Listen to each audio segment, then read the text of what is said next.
Fala, Enemzeira, Enemzeira. A gente está de volta aqui para mais uma questão comentada do Enem de 2023, segunda aplicação, falando da habilidade 16, relacionar informações sobre concepções artísticas e procedimentos de construção do texto literário. Aquela questão que fala da forma do texto, como é que essa forma do texto tem a ver, tem relação com o contexto histórico, com o contexto de uma determinada concepção artística, ou seja, o estilo literário.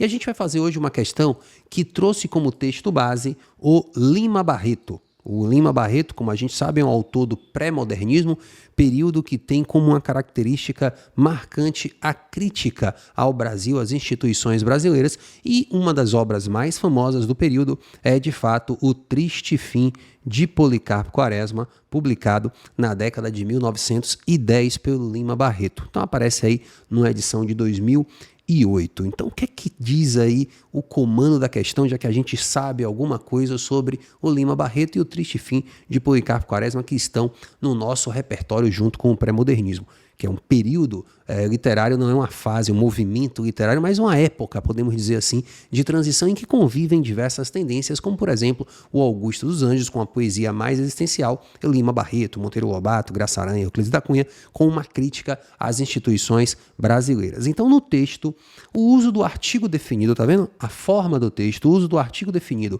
anteposto aos nomes próprios dos escritores brasileiros, isso revela o quê? Então, a gente vai ter que ler o texto para compreender. Vale dizer que essa questão 29 é uma questão que já apareceu no Enem anterior, apareceu no Enem de 2009 também, vou até confirmar aqui se é isso mesmo, no Enem de 2009, na segunda aplicação, foi a questão de número 120, uma questão repetida do Enem, o Enem de 2023 PPL trouxe algumas questões repetidas, olha só que coisa triste por um lado, né, mas interessante por outro. Então vou ler o texto. Ó. Quaresma despiu-se, lavou-se, enfiou a roupa de casa, veio para a biblioteca, sentou-se em uma cadeira de balanço descansando. Então, fragmento aí da primeira parte do livro, quando a gente tem um Quaresma interessado nas coisas culturais do Brasil. Estava num aposento vasto, e todo ele era forrado de estantes de ferro. Havia perto de 10, com 4 prateleiras, fora as pequenas com os livros de maior volume, de maior tomo. Quem examinasse vagarosamente aquela grande coleção de livros, havia de espantar-se ao perceber o espírito que presidia a sua reunião. Então, aqueles livros ali estavam organizados segundo uma lógica. E que lógica era essa? Na ficção havia unicamente autores nacionais, ou tidos como tais. Eram portugueses, mas que escreveram sobre o Brasil. O Bento Teixeira, introdutor aí do Barroco com prosopopeia, o Gregório de Matos, então olha só o comando aqui, ó. O Bento Teixeira, o Gregório de Matos, o Basílio da Gama, do Uruguai, e aí continua, né? O Santa Rita Durão, então autores aí do Brasil colonial ainda, agora do romantismo, o José de Alencar, né? O Macedo, Joaquim Manuel de Macedo, autor da Moreninha, por exemplo, o Gonçalves Dias, também romântico, todos os volumes, além de muitos outros. Então, esse fragmento realmente tem a ver com uma lógica do romance, que é a obsessão do Policarpo Quaresma pelas coisas nacionais. Então, o uso do artigo definido antes de nomes próprios revela o quê? Essa questão traz também um conhecimento gramatical. Na gramática padrão, coisa que a gente não usa nesse caso, né, estritamente no dia a dia, colocar o artigo antes do nome de alguém representa uma familiaridade.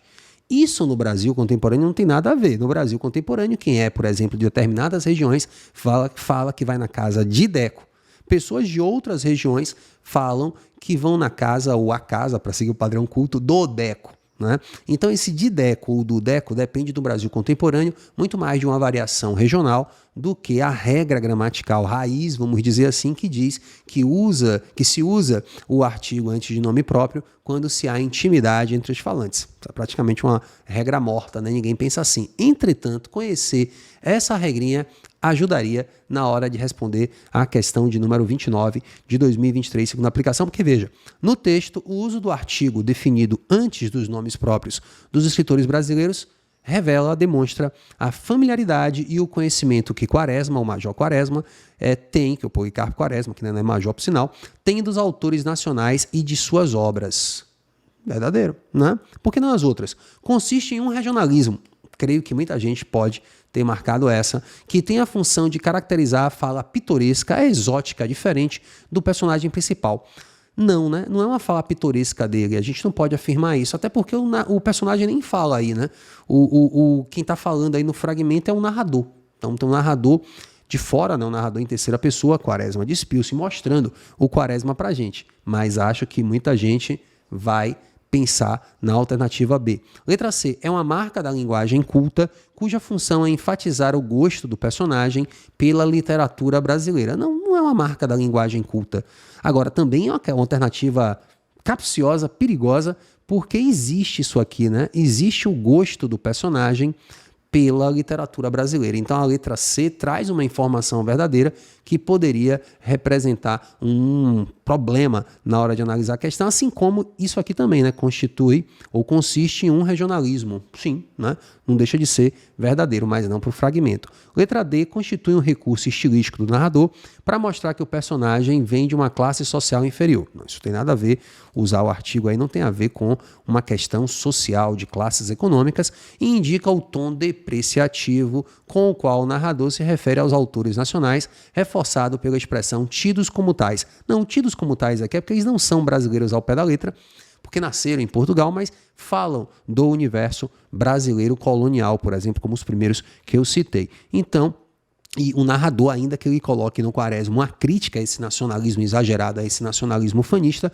o narrador não está usando um tom depreciativo aos autores nacionais. Ele critica o patriotismo exagerado, é o patriotismo fanista do Quaresma, portanto, gabarito letra A. Questão que acredito aí, né, tem a dificuldade média para cima, né? Muita gente vai se atrapalhar nela. E aí tá, portanto, mais um gabarito comentado com exclusividade aqui para você. E eu te convido a continuar aqui no canal assistindo a mais uma questão sobre o pré-modernismo brasileiro, em especial o Lima Barreto, uma das primeiras questões que eu gravei aqui no canal. É só clicar aqui que ela tá te esperando.